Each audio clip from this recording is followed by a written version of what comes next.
Welcome to the Self-Publishing School podcast. This is the podcast to listen to if you're an aspiring writer or an author who wants to be more successful. On this show, you'll learn how to write and launch a book successfully, all from the top authors and people just like you who are doing it at the highest level. I'm your host, Chandler Bolt, the founder of Self-Publishing School, the author of the book called Published, and the CEO of selfpublishing.com. For free training on how to publish a book that sells 10,000 copies, go to selfpublishing.com/free training. This is a trending topic in the world is mental health. And the title of the book has been very appealing to a lot of people. So it's just, I've seen some momentum there. It's just interesting to see the momentum because of that. It levels up authority. Not that speaking has its own authority that comes with it.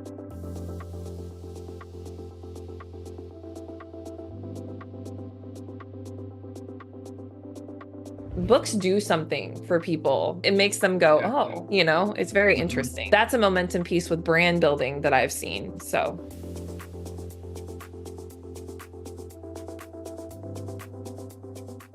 Hey, Chandler Bolt here, and joining me today is Brittany Richman. Brittany is a professional speaker on teen mental health. She's delivered a message. It's called Become an Overcomer to thousands of students nationwide. She also is the author of the new book. It's called Lies My Anxiety Has Told Me. If you're watching on the YouTube, hold it up. If you're watching on the YouTube channel, look at that beautiful cover. Isn't it pretty? My goodness, it even matches the background light you got going there. I know, right? That's impressive. So that's her new book. It just came out. She also works with my friend Grant Baldwin over at the Speaker Lab, helping people get booked and paid to speak. So today we're going to be talking about her journey as a speaker, and journey from speaker to author, but then also talk about how you can get booked and paid to speak, book your first or your next speaking gigs. We're going to go deep on this topic. You've probably noticed that we've been going deep on this topic with a few people that I've had on the podcast lately. It's because it's so relevant for us and for my business specifically. I mean, this was about 5 million of our revenue last year. It'll be somewhere between 8 to 10 million this year of our revenue is from speaking and partnerships. And so we're just trying to learn everything we can. Hence, part of the reason Brittany's on the show today. So Brittany, welcome. Glad to have you here. Thank you so much. Thank you for having me. I'm so excited to be here. I know we've partnered together a little bit before, so I'm really excited to dive deeper into this topic. Let's talk about all the things. So I guess I was doing some digging in your background, and it looks like I didn't run a background check. Don't worry. But you started as a school counselor, is that right? Yes. I started in the field of counseling and psychology at like middle school and high schools. So yeah. Cool. So I think that's just a fun full circle thing. I mean, you probably talk about this all the time and I've just missed it, but just from school counselor to speaking at schools, yes, same kind of spot, but different stage. How did you get started speaking? What made you decide to say, all right, hey, this is something I think I actually want to do. And then how did you get your first opportunity or two? Okay. So it's kind of a layered story, but I actually went into the field of counseling and psychology because of my own mental health struggles as a teenager. So I really wanted to continue to serve teens like at the age that I felt like I had no one. What a perfect segue into speaking and writing books and all the things, right? Like Rory Vaden says we're most powerfully positioned to serve the person we once were. And that is so wildly true in everything that we do. But I remember it was 2018 and working one-on-one with teens is great. But as a licensed mental health professional, at least in the state of Illinois, you're not allowed to talk about your own mental health struggles with like patients and clients and things. But I really wanted to formulate those relationships and those connections on a much deeper level to create impact and influence. So I was literally in my office in 2018. I literally Googled how to be a public speaker. Like that was not anything amazing, nothing about this. So, and then the Speaker Lab is actually what popped up because it was 2018. There really wasn't a whole lot of, speaker training. And so I found the Speaker Lab. It was the first thing that popped up. I dove into the podcast. I bought the book, Grant's book off Amazon. And then I took a webinar with Grant and hold up, a book as part of the journey. I'm going to earmark that. You bought the book, then you signed up to work with them. Interesting. Yeah, there it is. It's all over the place, but yes, that's exactly the process. And then here we are. I years later, I do it full time. I do mostly teen conferences. I do a lot of schools also, but I do want to be clear for the people listening that like me being a former counselor really doesn't play a role in me getting booked and paid to speak. My entire speaking business was built off of cold leads. I don't lead with the fact that I was a counselor because I'm not out there in the capacity of a counselor. I'm sharing my story and what has worked for me, and I think that's really important to note for the audience too. So. Cool. And so how did you get that first opportunity or two?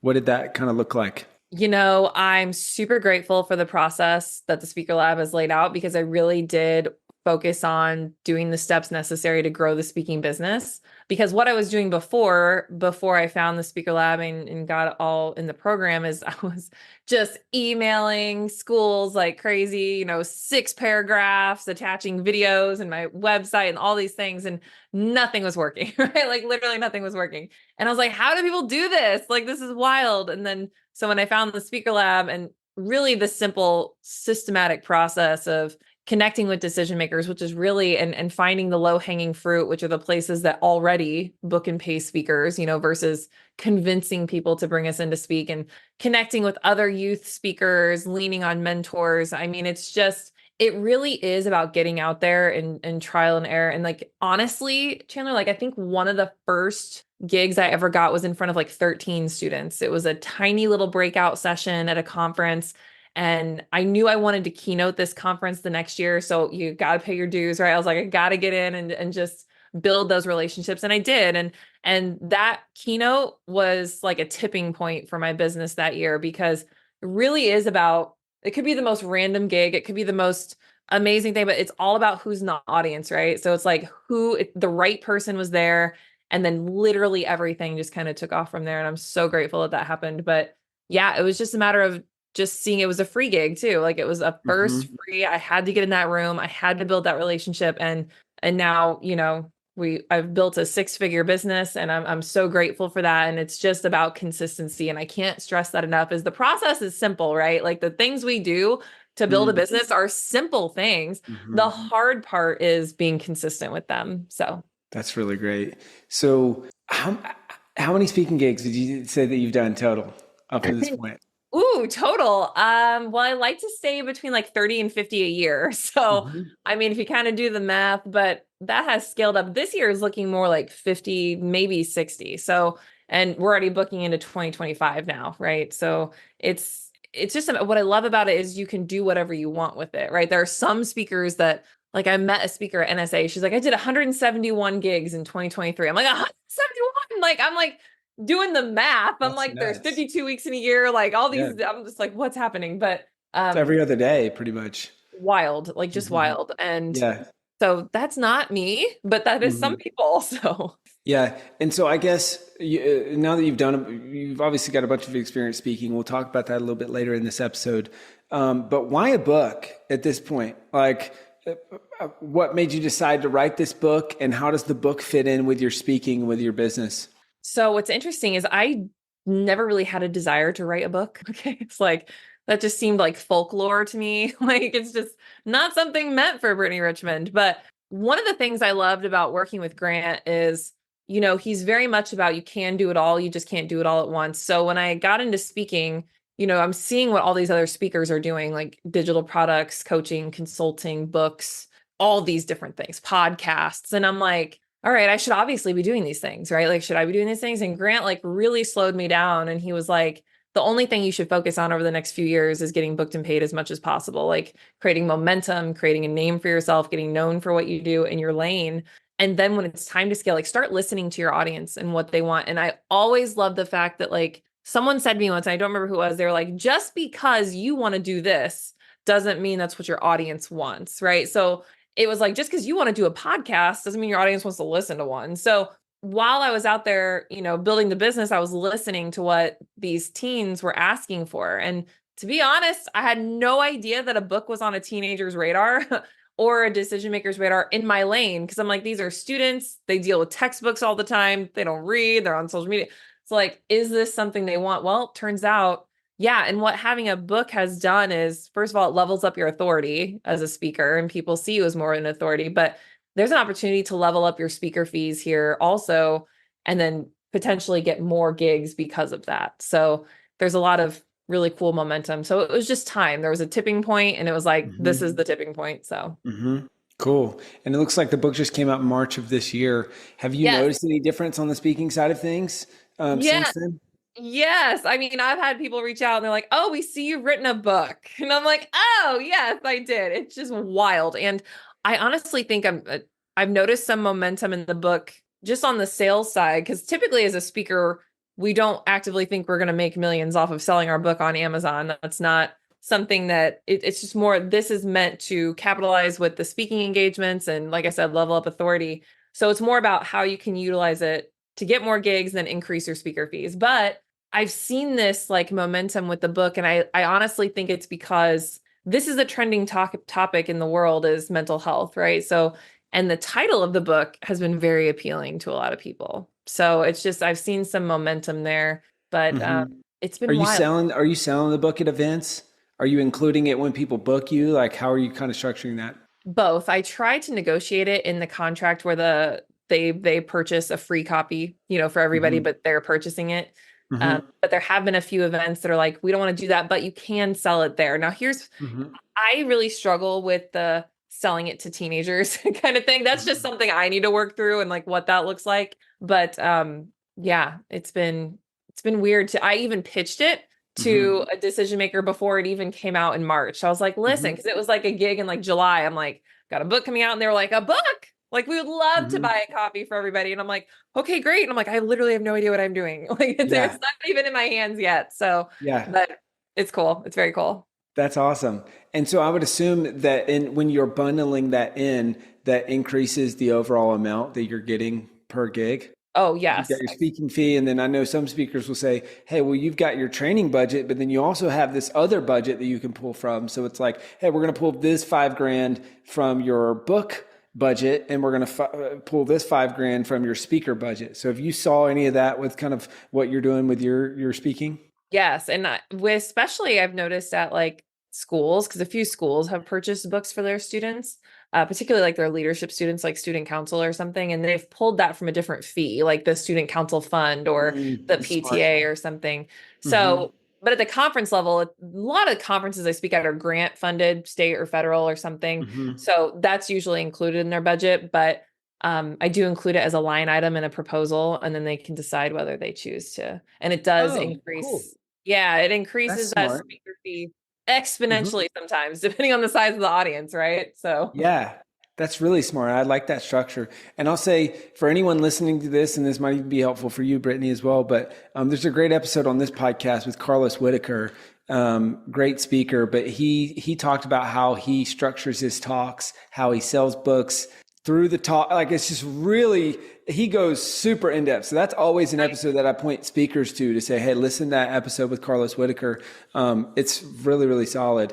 And just, yeah, all the process to sell books because I think his structure is more so. I'm going to get booked to show up to this event. There might be 1,000 people there, and I know I'm going to be able to move 300 books at 15 or 20 bucks a pop. So that's, whatever that is, an extra a couple $1,000 added on the back end of that.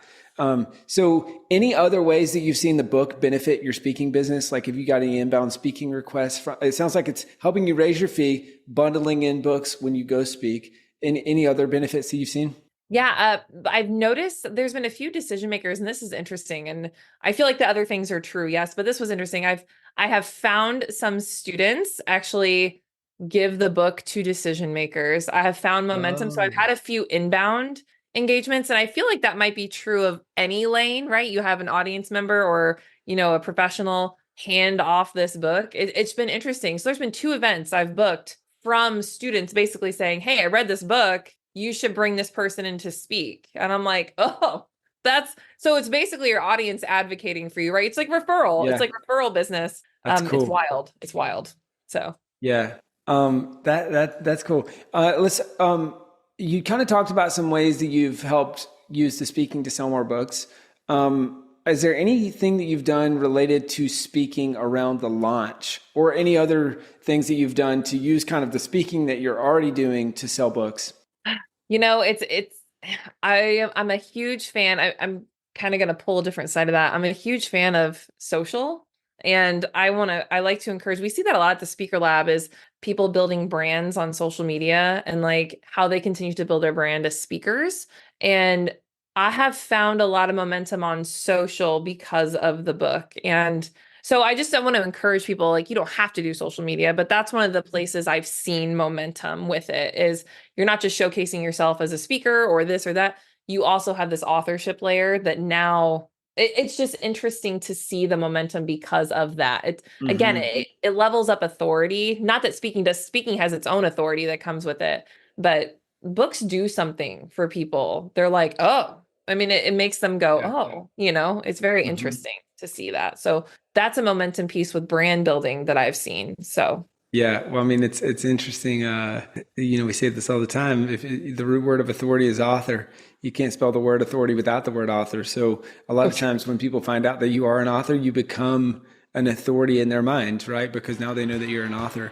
I hope you're loving this episode so far. So if you're serious about writing and publishing your book, we would love to chat with you and help create a custom plan. All right. So all you need to do right now is go to selfpublishing.com/schedule a 45-minute consultation with one of the experts on my team. All right. Let's implement what you're learning in this episode and let's see how we can help with your book. Go to selfpublishing.com/schedule. So you kind of shared about your journey of, okay, speaker to then after speaking a lot, publishing a book. I think a lot of our authors start with a book. Like that's the very first, it's the very, very first step. And then that kind of unlocks this authority and they say, hold up, interesting, speaking. That's not something that I really ever considered, but now I see that this could be a great way to make more money. This could be a great way to sell more books. Like it really feeds them a lot of their goals. So let's get into the mind of that person, Brittany. What would be your advice for that person?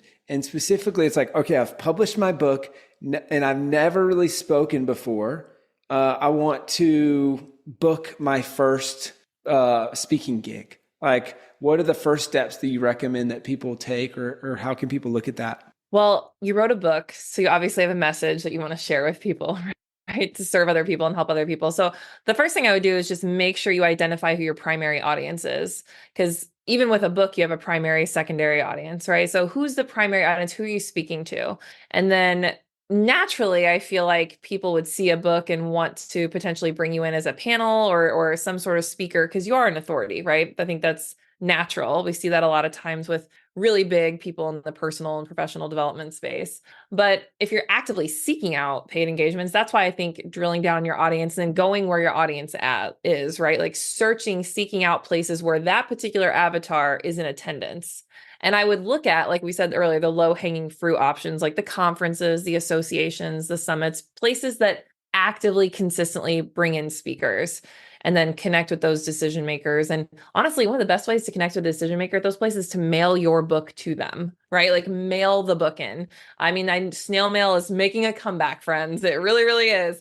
And I have literally, let me tell you what I've done before. I've literally did this like last month in April when I got the books. I mailed a this is so dumb. You're gonna be like, Brittany, what is going on? I sent a book because I've been trying to get a hold of this decision maker for like 2 years. Like just so I want to speak at this event so bad. So I mailed the book and then I mailed a little baby like shoe, like a shoe. And I Mm-hmm. literally wrote a note that said, now that I've got my foot in the door with you, like I Mm-hmm. literally said that. I like put the little shoe in there. And I was Mm-hmm. like, this is my book. I've been, I'm really excited to potentially speak at your event. Please read it, So the snail mail is making a comeback because that person has emailed me, friends. So Are you I'm just like, serious? yes, I'm very excited to let's just hope they love me enough to bring me in to speak, right? So It would at least got you an at bat where it's, you said you previously hadn't got a response. nope, no responses Wow. whatsoever. Yep. So that's a And great point. And I'm so aligned with that. My advice to authors is take your book everywhere and give it away everywhere, right? yes, Instead of, people think about having a 50-cent business card. This is a $4 business card that people keep. They don't throw it away, unlike your business card, right? But they're going to keep this. And every time they see it, it's in their home, it's in their office. They think of you, right? And so whether you're showing up to events, showing up to masterminds, showing up to, I mean, we give the book away everywhere. I give the book away everywhere. People come to my house, whatever. And it's just all the time. Yeah, here's the book. And because you'll just be amazed at how much word of mouth it sparks. And then so that, and we can circle back to that maybe later about using books to convert more revenue from speaking gigs. I don't know if we've talked about this, but we use my book. That is the prime catalyst. We typically do about 30 to 75 grand per event in sales. And it starts with the book. So we can talk about that later if you want, but so that's a big part of our process. But then to your point, using it to even get your foot in the door and sending it to decision makers. And there's something that they talk about in, it's called lumpy mail, right? That's kind of the concept that you used, which is, it's very similar to what you said. It's when you're sending mail, first off, most people don't get it. So they're probably going to open it. But if you're sending it to someone who's a big decision maker, they probably get a lot of mail. And so if you put something in the package that's lumpy, like a package, it gets put on the top, because you can't put stuff on top of it. Otherwise it falls off. Right. Yes, so that's genius.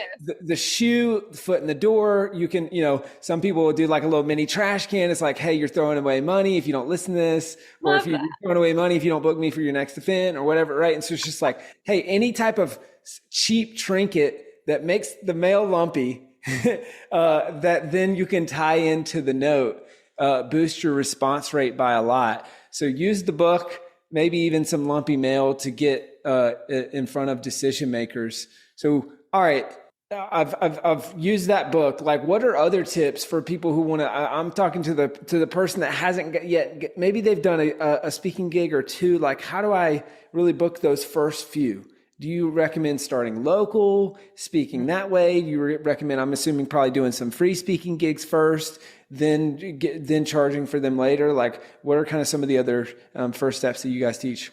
Well, so there are certain things that I would definitely make sure were in place before I even started connecting, because a book is great. A book definitely levels up authority. But if you're serious about wanting to continue to get momentum in the speaking space, then certain things are going to be asked for by decision makers, like speaking websites and demo reels and things like that. And if you don't have those things, people aren't going to take you as seriously as a paid speaker for the long term, right? So I'm not saying that you can't start, because start with what you have and where you are, right? Definitely. And I have to assume if you have a book, you might have some sort of landing page or, some sort of platform to direct people to. I would just definitely add speaking as something that you do, because eventually people are going to look you up. People deep dive on people all the time, right? That's what we do. And if they see that you don't speak professionally, then they're going to question whether they want to put you on stage, because at the end of the day, an event planner and decision maker wants to look like the hero of the event. They don't want to look stupid and put someone up there that's never done this before, or maybe that's not what they do, right? Like, they just don't want to do that. So I would definitely level up your marketing materials and include the fact that you do professional speaking. And with that, you can do a lot of free opportunities at your alma mater. I always tell people, I'm like, reach out, use your warm market, Oh, cool. That's speak smart. for teams. Yeah. High schools, colleges, even if that's not your lane, utilize it for footage or pictures or testimonials, or, just to give back to your community. There's so many different ways to do that. And I'm not saying you ever should do a free gig, because in some, like, you may not get paid monetarily, but I definitely think that there are things you can acquire that can consistently move the business forward, like referrals or testimonials, photos, video, things like that. So I would always negotiate something.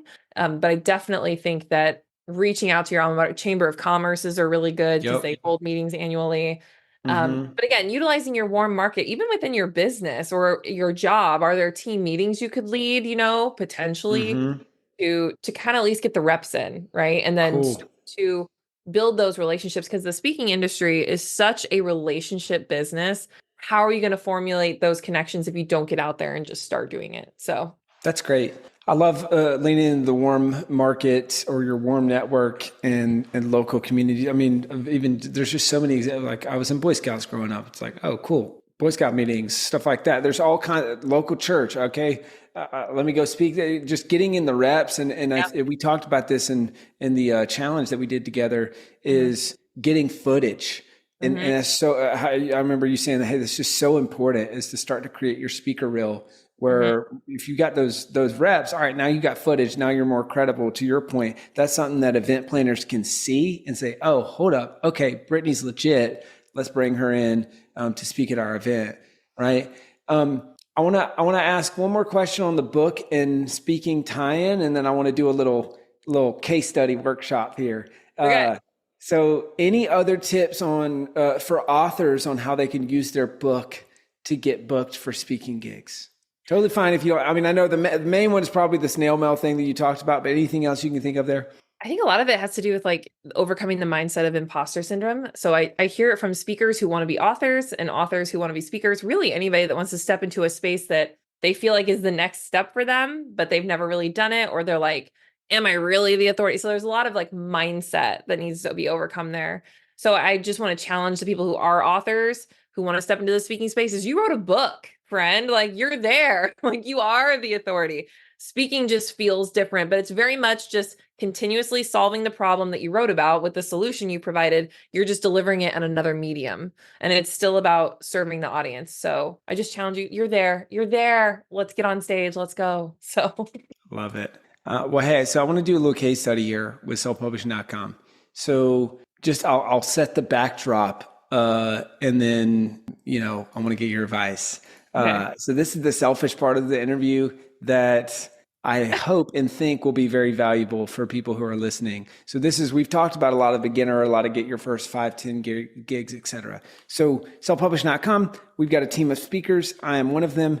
I speak at the biggest events that we do. And then we have probably, at this point, probably 5 to 7 speakers that will speak at smaller events. So like a couple weekends ago, we were speaking at 3 events. I wasn't at one of them, right? It's been a really fun, really fun thing to do. And we will come in and we'll have a booth. We'll sometimes be a sponsor.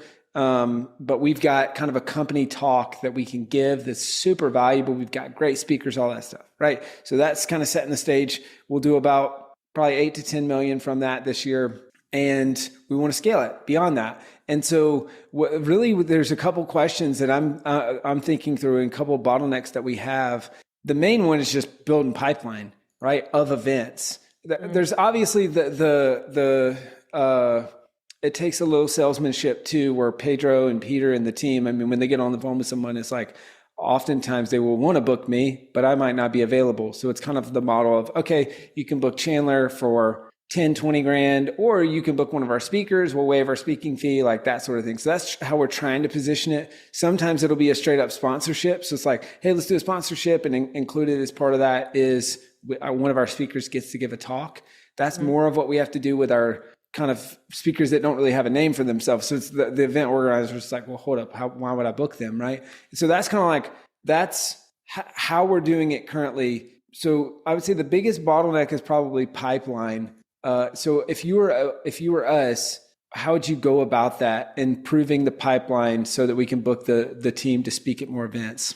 Gosh, I mean, the credibility of the organization probably speaks volumes, though, like self-publishing school in general. I mean, I think about like the Maxwell organization, he doesn't go out and speak for less than like 100 some K, right? But like his team goes out all the time and speak. It's all about the quality of the content with the pipeline, in my opinion. Like that's just the opinion of Brittany, is like the content is what is going to move all of that forward and get into the referral with the pipeline, because even it's no different than like being an individual speaker, right? Like you got to build those relationships and get into that referral space. But really, again, going where the audience is, there are so many places where people are authors, and it's not just in like what I would say would be like the obvious audiences, like speakers and coaches and consultants and things like that. I think there's opportunities. The thought leadership space is massive, and it's in a lot of different lanes. Like I said, there's so many organizations that, even from the speaker lab perspective, our pipeline in general, we see the most success at events where it's not speakers or authors, Right. Yeah, So for sure. We testing the see stuff market. similar. Yeah. How do you look at prospecting? Because I think one of the things for us is we're like, how do you even find these events? There's so many events, but if we don't know about them, we can't reach out to them, right? And so one thing we would like to do is book me for more events in Austin, Dallas, Houston, where I can be out and back in a single day. but it's kind of like, okay, well, how do we find all the events in Dallas? How do we find all the events in Austin? Even stuff like that. How do you look at prospecting? Are there any good tools, or is there any good software? Is there anything that you recommend on that side of things? Well, geographical prospecting, which is what you're referencing, right? Like just Hmm. in the area. I mean, a lot of that, again, I would utilize the warm market that you have in the area to make those connections. But there's this really cool tool called Google. That's what I tell people. I'm like, Google's great. But Hmm. in terms of prospecting for speakers, there's this tool called Intel Engine.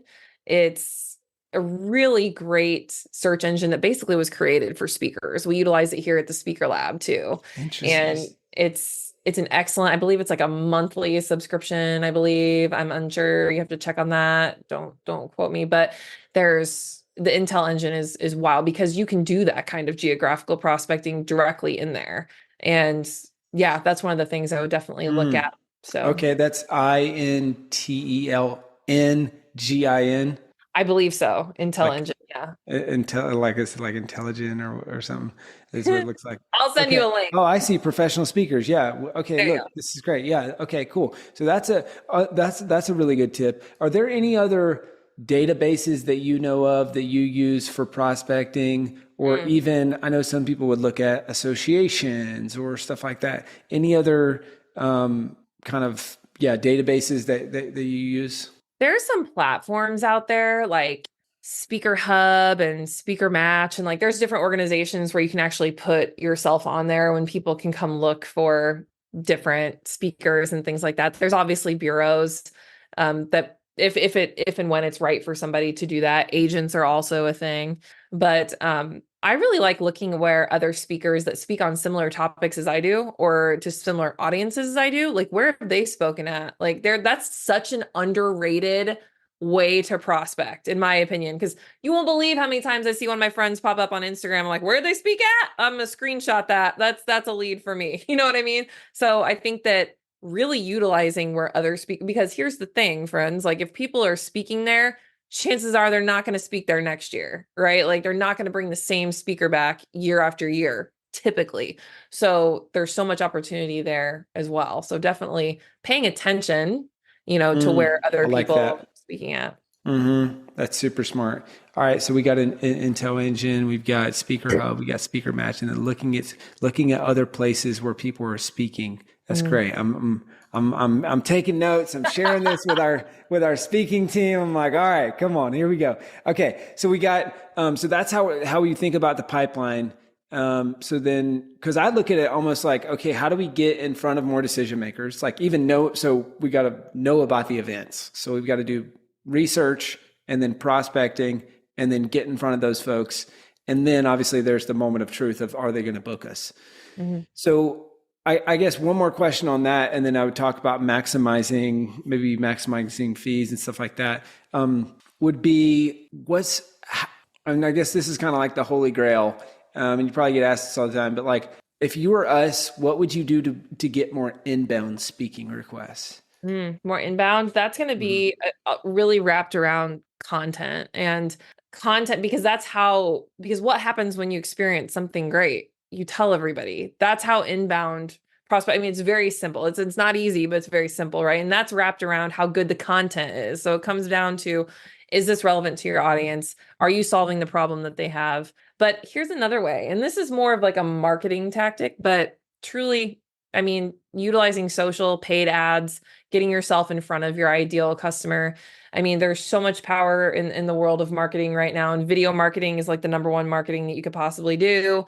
And being speakers, what a great opportunity to do that, right? So with that and like the branding side, if you want to lean into social, I always tell people, I'm like, you need to find the platform that first of all you like, okay, leaning into, but two, like where are your decision makers at? Because you're really marketing to a decision maker, not an audience member, because those are two different things, right? So that's really interesting about speakers too, is we market and speak to two different things. We market to a decision maker. I market to decision makers, not teenagers, right? So my marketing has to be directed at them, not the Mm. teenager. So it's just a little bit different in how you market, but definitely inbound comes from referrals and just being really good and establishing yourself as the authority. Momentum is real in the space. So Cool. That's good. And so let's talk about maybe the final piece, the moment of truth of like, okay, we've got in front of this person. How can we negotiate better rates? And I think sometimes because we are booking for our speaking team, it's like we almost use the sponsorship as the carrot, but then it's like, okay, cool. Now you're in the sponsor bucket. And so you're going to pay premium sponsorship pricing versus I'm looking at you as a speaker and, oh, sure, we can have a booth. So like, what's your advice of just navigating that in a way that gets a response? But then, we will typically either do a free gig, but include a booth. And cause that's how, I mean, we'll do 30 to 75 grand, sometimes 100K plus from these events. It's like, that's very much worth it. Even paying a small sponsorship is worth it in a lot of cases, but it just kind of depends on the event. So what's your advice on how you would navigate that process and get better terms? discovery calls are really good. I think discovery calls are really important. But I mean, truly, I mean, not being afraid of asking, like, what's the budget for speakers? I know that sounds very simple and kind of like bare bones. It's like what your question is. But first of all, we don't know what they're paying.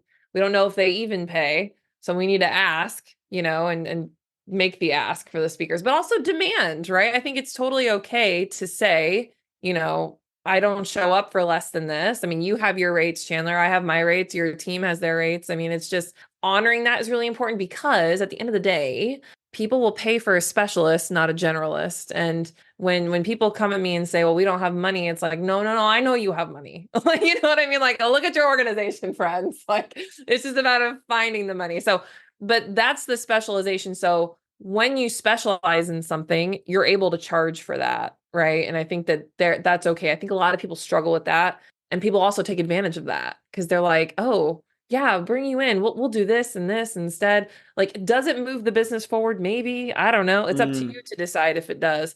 But what's the ROI for you? So I would just challenge everybody, people book and pay specialists, not generalists. So are you specializing in something or not? So yeah. And I love that ask. Hey, what's your budget for hiring speakers for this event? So just say that as a starting point, it completely shifts the frame. Yeah, because if you don't ask, they're not going to just willingly be like, hey, yeah, we pay our speakers 10K, per talk. It's like, because if you're leading with the fact, you're like, yeah, I'll do nothing, I'm just going to do, if you're wishy-washy about it, they're not going to argue with you. Yeah, that's good. Well, cool. Brittany, what would be your parting piece of advice for authors who want to get booked and paid to speak? Knowing what you know now, doing this a bunch of times, and then now being on the other side of the table as an author, you've kind of got both perspectives. What would be your parting piece of advice? Not a whole lot of perspective from the authorship side, not yet, but a little bit, just a little bit. To realize that, again, you are the authority. You've already done half of the equation. Now it's just a different medium, right? It's just a different medium. It's the same message. It's the same. And I think a lot of people with books, they're like, how do I write talks? How do I do this? How do I shop my message around? It's like, you have the message, you have the talk written, it's in here. It's just a matter of, putting it together. But really, I would just say the imposter syndrome side, Chandler, honestly, because that's the mental block I see with this half and half. Authors are afraid to step into speaking because they're like, I wrote a book, so because I'm not good at public speaking, or people won't care if I'm on stage, or, well, they're buying the book. They care about what you have to say, and vice versa, right? Like, I see it on the other side too. So just challenging your mindset, because I really do think that is such a huge part of the equation with anything that we do in this space with thought leaders. So it's like, just go, just get out there, just do the things. So that's good. I'm taking more notes over here. I got a whole bucket of notes. This has been awesome, Brittany. We're going to use this. I hope people listening, watching this, I hope that you implement this with your books and in your business, because this podcast, this was likely going to be worth at least a few $100,000, if not $1 million plus for our business. So implement it. Brittany, where can people go to get your book, to find out more about you, the Speaker Lab? Like, where's the best place to send people? Oh gosh, well, I'm going to give you two websites. I'm going to give you mine, BrittanyRichman.com, super on the nose. On there, you can find all my information, all the things, where to buy my book. It's on there as well. Demo reels, all the fun things. So utilize it as inspiration to build your own. marketing materials, right? Because I was from the Speaker Lab, friends, and the Speaker Lab is at thespeakerlab.com. And like I said, we help people get booked and paid consistently and build the business of speaking. So whether you're interested there or here, you can reach out to me on either platform. So Cool. Brittany, you're awesome. Congrats on the new book. Thank you. I appreciate you. Thank you so much for watching or listening to this episode of the Self-Publishing School podcast. I know there's so many places that you could be spending your time. There's other podcasts that you could be listening to, YouTube channels that you could be watching. So thank you so much. It means the world. Now, I want you to do 3 things right now if you found this episode helpful. I don't know if you know this, but we've got a YouTube channel. It's a companion channel to this podcast. All the video versions of the episode are on the YouTube channel. So number 1, subscribe to the YouTube channel. Number 2, if you're listening to this podcast wherever, whether this is Spotify, Apple Podcasts. Number 2, I want you to subscribe to this podcast right now so you don't miss a future episode. And then number 3, this is probably the most important, leave a review on the podcast. All right, reviews are super important and help this podcast get discovered by other people. So number 3, leave a review on the podcast. Thank you so much. I'll see you in the next episode. Thank you so much for watching or listening to this episode of the Self-Publishing School podcast. I know there's so many places that you can be spending your time. There's other podcasts that you could be listening to, YouTube channels that you could be watching. So thank you so much. It means the world. Now, I want you to do 3 things right now if you found this episode helpful. All right, number 1, I don't know if you know this, but we've got a YouTube channel. It's a companion channel to this podcast. All the video versions of the episode are on the YouTube channel. So number 1, subscribe to the YouTube channel. Number 2, if you're listening to this podcast wherever, whether this is Spotify, Apple Podcasts. Number 2, I want you to subscribe to this podcast right now so you don't miss a future episode. And then number 3, this is probably the most important, leave a review on the podcast. All right, reviews are super important and help this podcast get discovered by other people.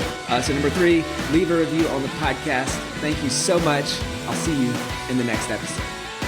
If you're on the fence about scheduling a publishing consultation call with my team, maybe you're not quite ready for that, I've got some free training that I think will be really helpful for you.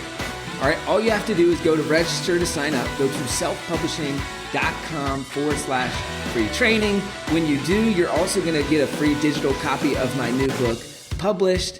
And on that training, you're going to learn the next steps of how to implement with your book. So how to write, how to publish, how to launch successfully.